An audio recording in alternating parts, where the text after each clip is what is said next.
இந்த உலகத்தில் இந்த மனிதர்கள் மத்தியில் நல்லா இருந்தாலும் நல்லா இருக்கேன் அப்படின்வாங்க. ஒன்றுமில்லாமல் போனாலும் சரி, ஒன்றுமில்லாமல் போயிட்டான், தரித்திரம் பிடிச்சவன், இவன் தேர மாட்டான் அப்படின்வாங்க. ஒன்றுமில்லாதவன் கஷ்டப்படுறவன்னு சொல்லுவாங்க. கொஞ்சம் நல்லாயிட்டாச்சு நல்லாயிட்டான் அப்படின்னு பராமப்படுவாங்க.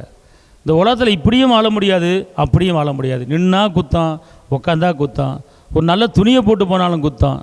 இந்த பரந்த உலகத்தில் ஏதாவது குறை கண்டுபிடிக்கிற மனிதர்கள் மத்தியில் தான் நம்மளை வாழ்ந்துக்கிட்டு இருக்கோம்.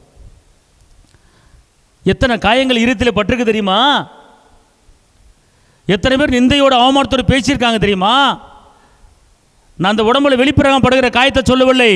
உங்கள் உள்ளத்தில் எத்தனை காயங்கள், எத்தனை அவமானங்கள், எத்தனை நிந்தைகள், எத்தனை போராட்டங்கள், எத்தனை அவச்சொல்கள், எத்தனை கசப்பான வார்த்தைகள், எத்தனை குற்றங்கள், எத்தனை குறைகள், நம்மளுக்கு வராமல், குடும்பத்துக்கு வராமல், பிள்ளைகள் வராமல் எத்தனை காயங்களை ஏற்படுத்த முடியாத வார்த்தைகளை பேசியிருக்காங்க.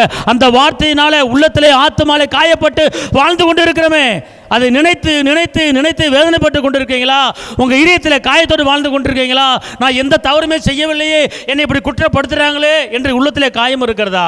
ஆனால் கர்த்தர் சொல்கிறார், பயப்படாதே, உன் காயத்துக்கு நான் மருந்து போட்டு உன் காயத்தை நான் ஆற்றி உன்னை நடத்துவேன்.